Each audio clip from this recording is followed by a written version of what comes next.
ब्रह्मोत्सवः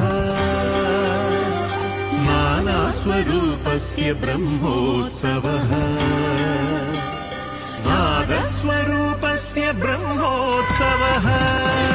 ఓం నమో వెంకటేశాయ. తిరుమల శ్రీ వెంకటేశ్వర స్వామి వారి భక్తులకు శుభవార్త. కలియుగ ప్రత్యక్ష దైవమైన శ్రీ వెంకటేశ్వర స్వామి వారికి అత్యంత వైభవంగా నిర్వహించే ఉత్సవాలలో బ్రహ్మోత్సవాలు అత్యున్నత స్థానాన్ని కలిగి ఉన్నాయి. పురాణాల ప్రకారం స్వయంగా చతుర్ముఖ బ్రహ్మదేవుడే ఈ మహోత్సవాలను తొలిసారిగా నిర్వహించి శ్రీనివాసుని ఆరాధించినందుకు వీటికి బ్రహ్మోత్సవాలు అనే పేరు వచ్చింది.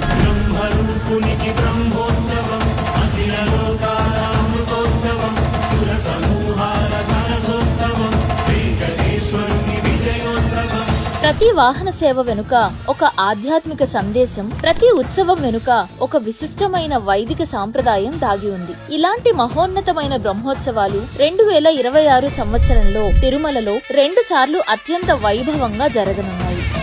మొదటిగా సాలకట్ల బ్రహ్మోత్సవాలు సెప్టెంబర్ 14న అంకురార్పణంతో ప్రారంభమై సెప్టెంబర్ 23న పవిత్ర చక్ర స్నానం, ధ్వజ అవరోహణంతో ముగియనున్నాయి. ఆ తరువాత నవరాత్రి బ్రహ్మోత్సవాలు అక్టోబర్ 11న అంకురార్పణంతో మొదలై అక్టోబర్ 20న పవిత్ర చక్ర స్నానంతో ముగుస్తాయి. ఈ 2 మహోత్సవాలలోనూ 9 రోజుల పాటు ఉదయం సాయంత్రం వేళల్లో మలయప్ప స్వామివారు శ్రీదేవి భూదేవి సమేతంగా దివ్య వాహనాలపై భక్తులకు దర్శనమివ్వనున్నారు. అంతేకాకుండా ఉత్సవాల సందర్భంగా వరుసగా 3 రోజుల పాటు నిర్వహించే స్నపన తిరుమంజనం వంటి విశిష్ట వైదిక సేవలు భక్తులను ఆధ్యాత్మిక ఆనందంలో ముంచెత్తనున్నాయి. అయితే సాలకట్ల బ్రహ్మోత్సవాలు, నవరాత్రి బ్రహ్మోత్సవాలు 2 ఎందుకు నిర్వహిస్తారు? వీటి మధ్య ఉన్న ప్రత్యేకత ఏమిటి? ఆ విశేషాలు